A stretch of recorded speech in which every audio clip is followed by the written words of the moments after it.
귀한 자리에 나오신 주님의 모든 백성, 우리 성도님들을 축복하고 환영합니다. 오늘은 내가 복주고 번성케 하리라 라는 제목으로 함께 은혜를 좀 나누려고 합니다. 오늘은 2022년에 드리는 마지막 예배가 아니죠. 송구영신 바로 전에 드리는 마지막 예배입니다. 금요 성령 간증 예배로서는 2020년에 드리는 마지막 예배입니다. 이런 귀한 자리에 말씀을 전할 수 있게 해서 너무나 감사하고, 또한 지금까지 하나님께서 우리를 잘 이끌어 가시고 또한 우리를 보호하심에 또한 감사함을 느끼게 되었습니다. 그래서 새롭게 맞이할 2023년에도 하나님께서 동행하시는 은혜가 저와 여러분들의 삶에 가득하고 보호하심과 평강의 복이 가득하기를 간절히 소망합니다. 인간은 모두 축복에 대한 열망을 가지고 살아갑니다. 누구나 복이 있는 삶을 살고 싶어 하죠. 저도 그렇습니다. 저도 하나님께서 주신 복이 가득한 삶을 살고 싶어 합니다. 여러분도 그러한 삶을 살고 싶어 하시리라 생각이 듭니다.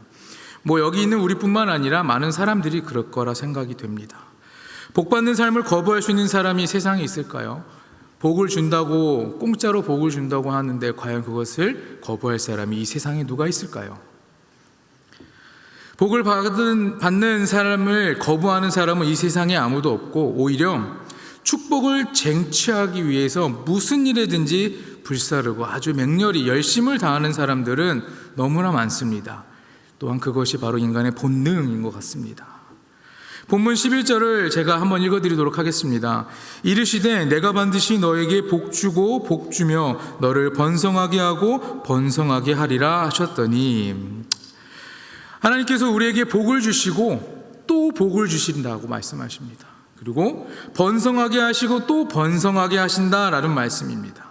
하나님을 믿으며 살아가는 우리에게는 이보다 더 큰 은혜의 말씀이 있을까요? 갑절에 복을 부어주시는 그 크신 은혜와 사랑에 우리는 언제나 감사하고 언제나 주님을 찬양하고 주님께 영광 돌리는 삶을, 그런 예배자의 삶을 살아야 되지 않을까라는 생각을 하게 됩니다. 진정한 축복은 어디에서 우리에게 오는 것일까요? 이 진정한 축복은 어떤 것일까요? 이 축복은 물질이나 정신 혹은 영적인 축복을 모두 다 충족하는 데에 있습니다. 하나님께서 세상을 살아가는 이들을 선택하신 이유가 있지 않습니까?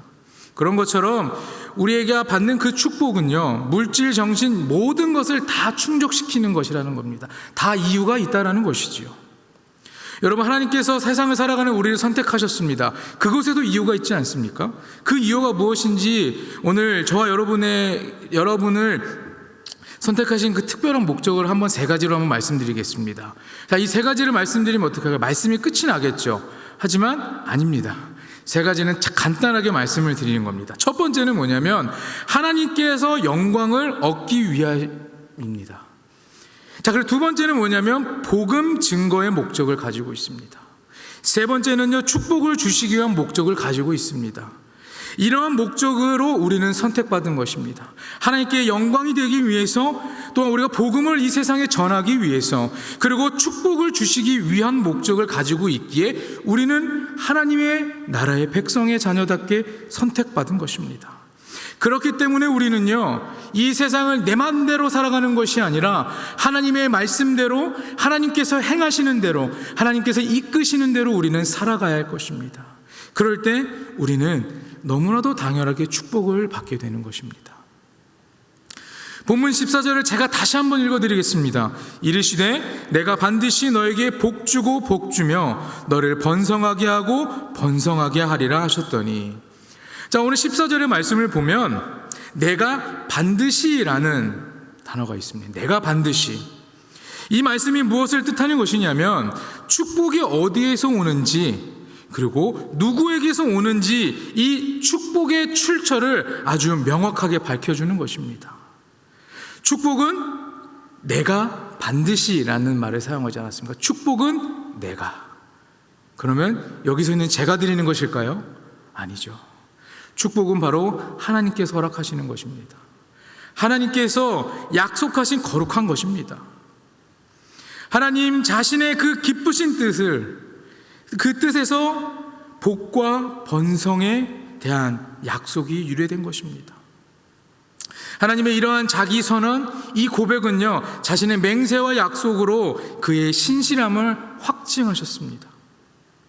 그래서 하나님은 이러한 자기 선언, 이 약속에 거짓말을 할 수 없다라고 오늘 본문에 기록하고 있습니다.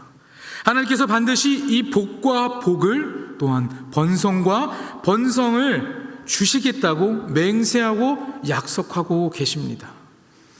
사랑하는 여러분, 이 축복과 번성의 약속은 우리에게는 아주 밝은 희망이 됩니다. 그것은 마치 영혼의 닭과 같습니다. 이 닭은요, 항해하는 배에게는 굉장히 희망이 있는 것입니다. 하나님은 언제나 살아계신 신실하신 하나님이십니다. 우리가 단순히 찬양을 통하여서 내 입을 통하여서만 고백하는 것이 아니라 우리의 마음을 들이면서 예배하는 것, 그리고 그 예배가 그냥 예배하는 것이 아니라 하나님께서는 살아계신 하나님이시다, 하나님은 신실하신 분이다라는 것을 우리가 고백해야 된다는 말입니다. 하나님은 우리에게 보여주신 그 뜻을 바꾸지 않으십니다. 변화시키지 않으십니다. 변하지 않는 분이십니다. 그분의 계획, 그분이 우리에게 보여주신 그 계획과 그 생각들, 또한 의도들, 모든 것들은 변하지 않습니다. 하나님은 변함없는 분이시라는 것을 여러분들이 오늘 다시 한번 깨닫고 돌아가는 복된 시간 되기를 간절히 소망합니다. 사람이 받는 모든 축복과 이 번성은 하나님의 필연성에 기초하고 움직인다는 사실을 여러분이 오늘 깨닫고 돌아가시길 간절히 축복합니다. 계속해서 14절을 보면요, 너에게 혹은 너를 이렇게 나와 있습니다. 내가 반드시 너에게 복을 주고 복 주며 너를 번성하게 하고 번성하게 하리라. 이것은 하나님의 축복을 받을 대상을 정확하게 말씀해 주고 계시는 겁니다. 이 말씀에 가르치는 너는 누구냐면 이 말씀 안에서는 아브라함을 의미합니다. 아브라함은 누구인가요, 여러분? 아브라함은 자신의 귀한 아들보다 하나님을 더욱 사랑했던 사람입니다. 인간의 정을 포기하고 하나님 아버지의 약속을 믿었던 사람입니다. 하나님 앞에서 예스 하는 신앙을 가졌던 사람입니다. 그러므로 아브라함은요, 하늘과 땅의 축복, 그리고 영혼의 축복, 현재와 미래의 축복, 자손 대대로의 축복을 받았던 인물입니다. 축복과 믿음의 조상이 되었던 사람이죠. 17절에 하나님은 약속을 기업으로 받은 자에게 그 뜻이 변하지 아니함을 충분히 나타내시려고 그 일을 맹세로 보증하셨나니, 이렇게 기록하고 있습니다. 하나님의 약속을 기업으로 받은 모든 자들에게는 표상이 있었습니다. 바로 예수 그리스도입니다. 그 표상을 받은 축복의 대상은 아브라함의 자손들을 말합니다. 그러나 거기서 끝나지 않고 그 표상, 예수 그리스도를 축복의 대상으로 받은 모든 사람들은 지금까지 이어지고 있는 것이고 이 자리에 예배하는 저와 여러분에게까지 이어진다라는 말입니다. 여러분, 아브라함 자손이라는 것은요, 구원받기로 하나님께 선택받은 자들이라는 말입니다. 누가복음 19장에 기록하고 있지 않습니까? 예수께서 이르시되 오늘 구원이 이 집에 이르렀으니 이 사람도 아브라함의 자손이미로다. 인자가 온 것은 잃어버린 자를 찾아 구원하려 함이니라. 인자가 온 것은 무엇이라고요? 잃어버린 자를 찾아 구원하시기 위해 이 땅에 오셨다라는 것입니다. 오늘 이 시간 예수님께서 우리를 찾아오시고 구원의 약속을 다시 한번 확인받는 거룩하고 복된 시간 되기를 주님의 이름으로 간절히 축원합니다. 여러분, 아브라함은 하나님께 선택받고 또한 축복받았던 사람입니다. 물론 성경에 많은 인물들이 하나님께 축복을 받는 삶을 살았습니다. 그러나 아브라함의 이 축복받는 비결에 대해서 함께 좀 나누려고 합니다. 아브라함은 하나님께 축복받는 사람이었습니다. 그의 비결은 무엇이었을까요? 그의 비결은 첫 번째는요, 물질에 대해서 아주 청렴결백했습니다. 창세기 14장에 보면 소돔 왕이 아브라함에게 이르되 사람은 내게 보내고 물품은 내가 가지라. 아브라함이 소돔 왕에게 이르되 천지의 주제시오 지극히 높으신 하나님 여호와께 내가 손을 들어 맹세하노니 내 말이 내 아브라함으로 치부하게 하였다 할까 하여 내게 속한 것은 실 한 오락이다 들매끈 한 가닥도 내가 가지지 아니하리라. 어느 누구에게 어떠한 방법으로 치부하고 축복받는 자가 아니었습니다. 그는요 오직 하나님께만 축복을 받는 자였습니다. 그의 신실한 믿음은 하나님께서 그를 축복하고 그에게 언제나 복을 허락하시는 그런 삶을 살 수 있게 만드셨습니다. 두 번째는 11조 신앙입니다. 창세기 14장에 보면 너희 대적을 내 손에 붙이신 지극히 높으신 하나님을 찬양할지로다 하매 아브라함이 그 얻은 것의 10분의 1을 멜기세덱에게 주었더라. 자신의 얻은 것에 있어서 하나님께 드릴 것은 거짓 없이 속이지 않고 하나님께 드리는 자였다라는 말입니다. 하나님께 드리는 것에 대해서 아까워하거나 내가 이걸 드리는 것을 빼앗긴다라는 생각을 하는 순간 이것은 하나님께 드리는 것이 되지 않습니다. 오늘도 이 예배를 드리면서 하나님께 드려진 예물들이 있습니다. 이 드려지는 예물이 내가 하나님 앞에 귀하게 쓰임받기 위해 드린다라고 생각을 해야지 이거 내가 열심히 벌어서 하나님 앞에 그냥 드리는 거 뺏기는 거라고 생각하는 순간 하나님께서 우리에게 내려주신 그 복도 우리에게 허락하지 않으시고 우리의 삶에 오히려 더 큰 힘듦과 고난을 보이신다라는 말입니다. 그러나 거기서 끝나는 것이 아니라 우리가 깨닫는 순간 다시 한번 우리에게는 축복의 길을 걸어갈 수 있도록 주님께서 이끌어 주신다라는 것을 여러분들이 또한 기억하시길 바랍니다. 그분을 더욱 높이며 기쁨으로 드리는 우리의 신앙이 필요합니다. 하나님 앞에 많은 액수의 것을 드리는 것이 중요한 것이 아닙니다. 하나님 앞에 어떠한 마음으로 어떠한 것을 하나님 앞에 드리느냐가 중요한 것입니다. 그 액수에 따라서 내가 하나님 앞에 드리는 그 마음과 신앙의 차이가 있는 것은 아닙니다.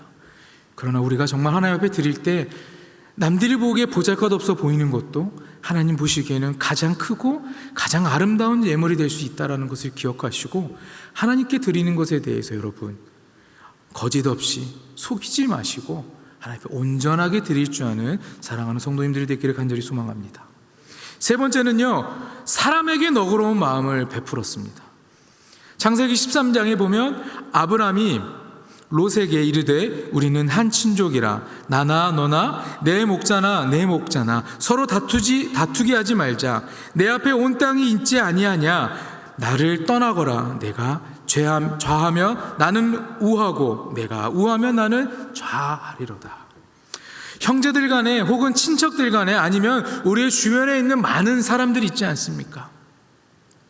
아브라함은요 그 수많은 사람들 안에서 선하고 넓은 마음으로 그들을 다 이해했습니다. 우리가 살아가는 현대는 어떻습니까? 공동체적인 것보다도 어느 순간부터는 개인적인 것, 이기적인 생각들이 이 세상에 너무나 많은 것들이 드러나고 있지 않습니까? 저 사람을 이해하는 것보다 내 생각을 더 크게 강하게 주장하려고 하고 저 사람을 내가 짓밟고 올라가야겠다라는 생각을 하고 그와 함께 협력하고 선을 이루려는 생각은 하지 않지 않습니까? 너무나 안타까운 것이 경쟁사회가 되다 보니까 그렇게 되는 것 같습니다. 꼭 경쟁을 하지 않는다고 할지라도 내 주변에 있는 모든 이들에게 나와 함께하는 많은 사람들에게 너그러운 마음을 품는 것, 선한 마음을 품고 나아가는 것, 그들을 한 번 더 이해하는 것, 이것이 정말 어려운 일일까요? 사람인지라 이렇게 고백하고 나서도 그런 마음이 이 마음 가운데 자주 넓게 생기지 않는 것이 너무나 안타깝습니다.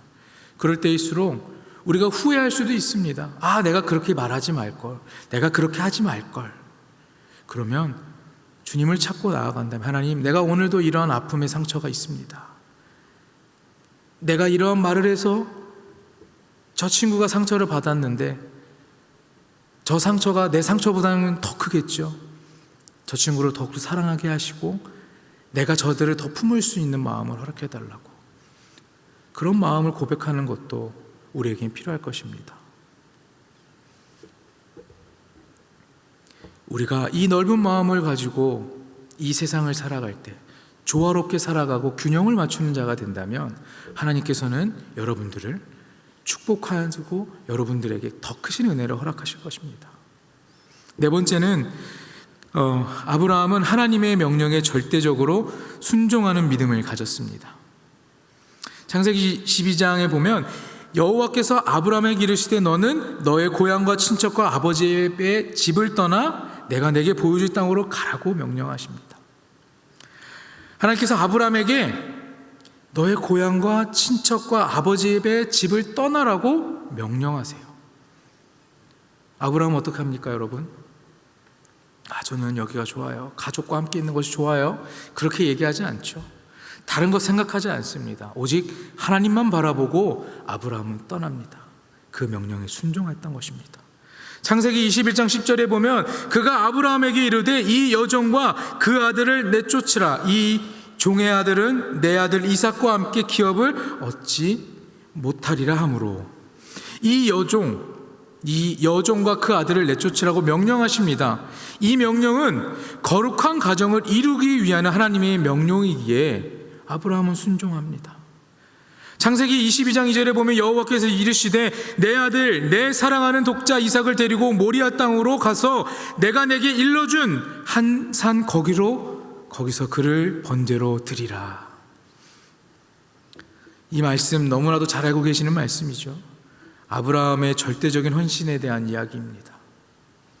자신의 아들 이삭을 번제로 드리라는 명령에 아브라함은 그것에 또 순종합니다. 아브라함은 갈대아 우르에서 하나님의 부르심을 받았던 자입니다. 그곳은요, 불신앙과 우상의 세계였습니다. 어둠의 아들들의 세계였어요. 고향과 아버지의 집과 친척이 있는 곳인데 그곳에서 하나님의 부르심을 받고 그곳을 떠난 사람이 바로 아브라함입니다.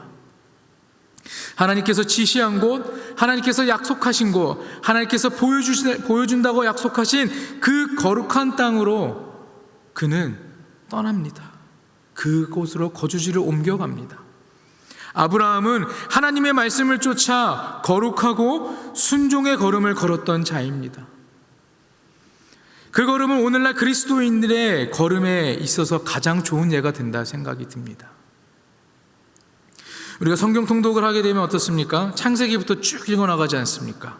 저도 한 창세기만 한 3, 40번을 읽은 것 같습니다. 근데 그 뒤에까지 가는 건 정말 힘든 것 같습니다. 올해 성경 통독 4기까지 마무리가 되었죠. 제가 그때 말씀드렸지만 1기에서 도전해서 멈췄습니다.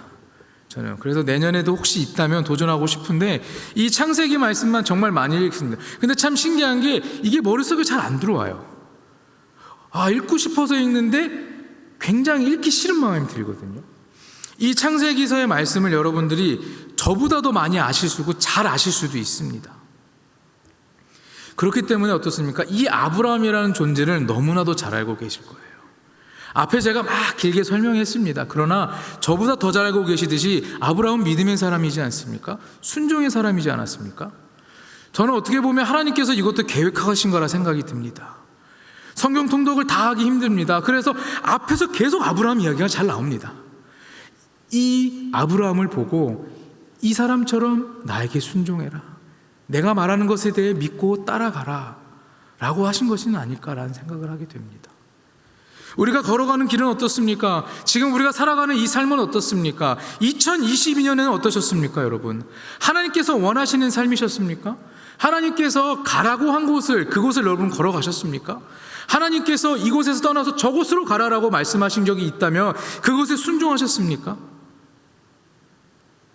요나처럼 도망치지는 않으셨습니까, 여러분? 우리가 살아가는 이 한 해의 삶이 내가 하고 싶은 것 마음대로 할 수도 있습니다.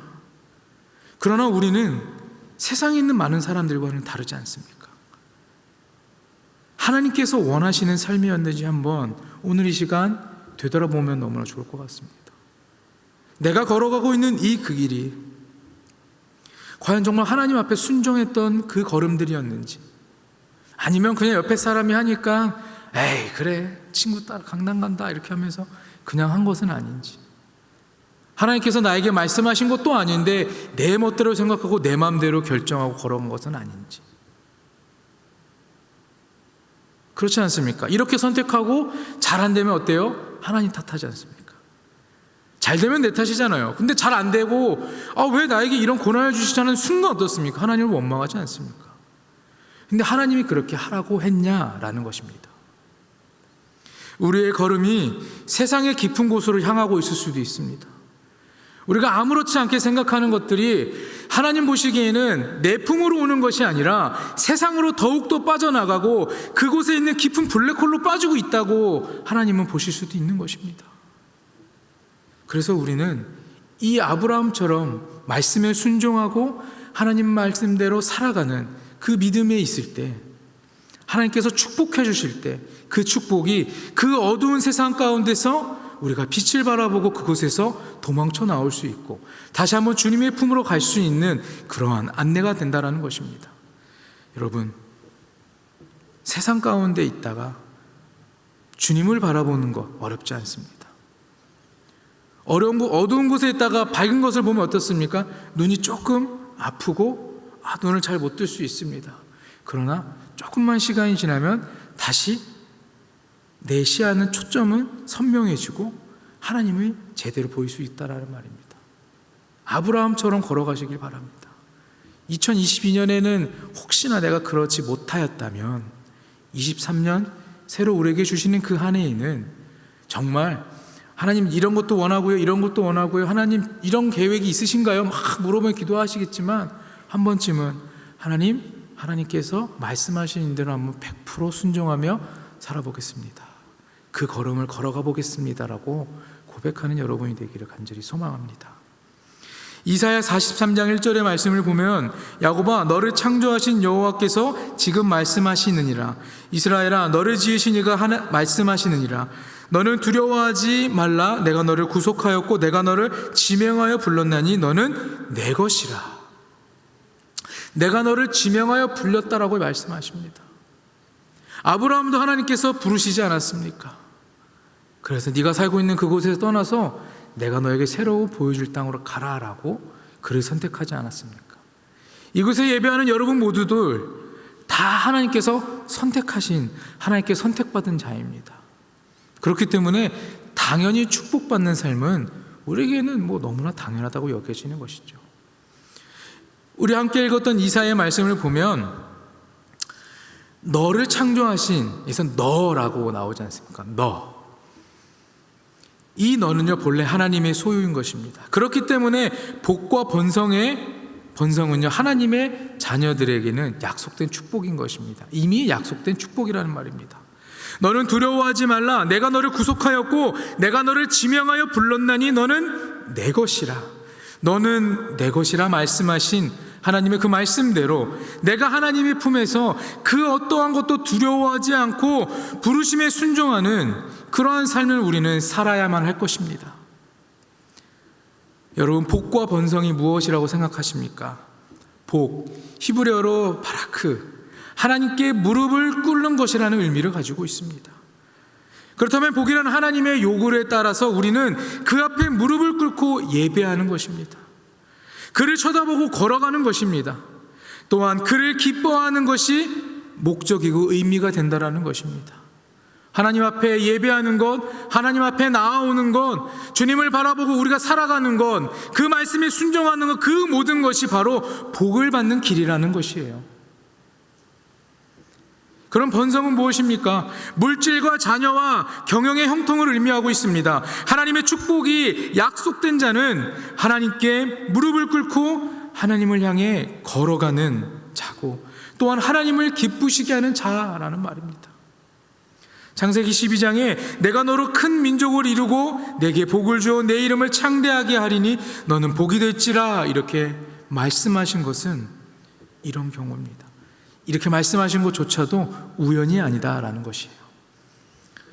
복과 복, 번성과 번성은요 아주 큰 복을 의미합니다. 성경에서 계속해서 반복되는 것들은 그냥 복과 복, 번성 이렇게 쓰고 싶어서 쓴 것이 아니라 강조의 의미를 가지고 있습니다.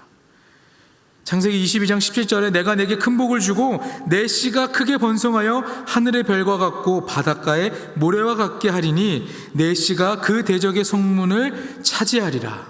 여기서 말하는 큰 복은 무엇을 말하는 것일까요? 여기서 말하는 큰 복은 네 가지만 말씀을 드리도록 하겠습니다. 너무 많은가요? 짧습니다, 여러분. 괜찮습니다.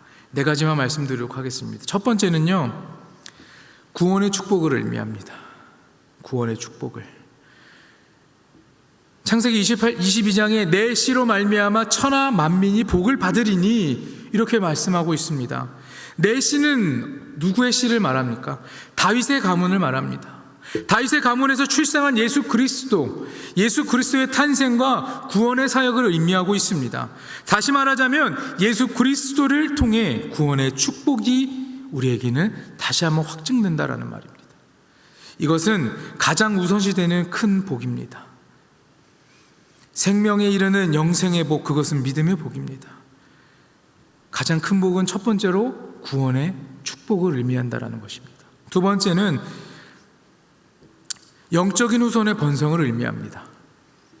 창세기 22장, 12장, 15장, 17장에 보면은 계속해서 번성하리라, 내게 큰 민족을 이루고 또 하늘을 우러러 무뼈를 셀 수 있게 하고 번성하게 해서 내게 민족들이 나게 하고 왕들에게서부터 내게들이 다 나게 한다, 이렇게 딱 얘기하고 있거든요. 그냥 다 합치면 그겁니다. 번성하게 하겠다. 번성하게 하겠다. 날마다 믿는 자의 수가 더욱더 더해지는 축복이라는 것입니다. 한 가정에서 한 사람의 성도로 말미암아 그의 가족과 또한 이웃, 교회까지 확장되어서 신령한 성도의 수가 많아지는 그러한 축복을 말하는 것입니다. 세상 가운데 서 있는 우리 모두가 바로 이 축복의 사람인 것입니다. 우리를 통해서 이 세상의 수많은 자들이 하나님을 알게 되고 또한 나를 통해서 나의 가족이, 나의 이웃이 하나님 나라의 백성이 되는, 하나님 나라의 백성의 수가 늘어가는 그러한 축복이 된다라는 말입니다. 세 번째는요, 명예와 물질의 축복을 의미하고 있습니다. 창세기에 보면 내가 너로 큰 민족을 이루고 내게 복을 주어 내 이름을 창대하게 하리라, 너는 복이 될지라, 이렇게 말씀합니다. 아브라함과 이 자손들이 움직이는 모든 세계에는요, 예외 없이 세상의 모든 것이 다 그들의 것입니다. 그들의 것이 된다라는 복입니다. 우리가 살아가는 이 세상도 그렇습니다. 실질적으로 내 손에 쥐어지는 것은 없을 수도 있지만 하나님께서 우리에게 허락하신 이 세상, 하나님께서 만드신 이 창조하신 이 세상이 다 우리들의 것이라는 말입니다. 아브라함은 이삭에게 이러한 큰 물질적인 상속을 남겼습니다. 이삭은 야곱에게도 이러한 상속을 남겼죠. 사랑하는 여러분, 하나님의 백성은 선한 명예와 물질의 축복에 가장 앞장서 있게 하신다는 하나님의 약속을 받는 자들입니다. 누구보다 먼저 그것들을 누릴 수 있는, 또한 하나님께서 그곳으로 이끌어가 주신다는 말입니다. 하나님은 아무에게나 이러한 약속을 하지 않습니다. 하나님께서 택한 백성에게만, 하나님께서 선택하신 백성에게만 이러한 복을 주시고 이러한 번성의 삶을 허락하신다라는 말입니다. 네 번째는 승리의 약속입니다. 아브라함 자손들의 승리를 뜻합니다. 강하고 많은 군대를 그들에게 허락하십니다. 항상 어디서든지 승리할 수 있게 하십니다. 하늘의 별과 바닷가의 모래같이 많은 번성을 허락하셔서 모든 전쟁에서 하나님을 통해 승리하고 또 승리하게 하신다라는 말입니다. 우리는 실질적으로 전쟁을 치르진 않지 않습니까? 우리의 세대는 그렇습니다. 그러나 우리가 계속해서 치르고 있는 전쟁은 사단마귀와의 전쟁, 나 자신과의 전쟁, 이 영적인 전쟁이지 않습니까? 이 안에서 우리가 승리할 수 있는 것은 하나님께서 우리에게 복을 주셔야 승리할 수 있다라는 말입니다. 사랑하는 여러분, 하나님의 자녀들은 많은 나라와 많은 백성 중에 거할 것입니다. 그러나 그 중에서도 오늘 이곳에 함께하는 여러분들에게 하나님의 더 큰 은혜와 축복이 가득하길 소망합니다. 저들은 마치 숲을 중에 사자 같고 양떼들 중에 젊은 사자 같은 삶의 기백을 가지고 사는 자들이다 라고 이렇게 기록하고 있지 않습니까? 성경에서. 이것은 승리의 축복을 의미합니다.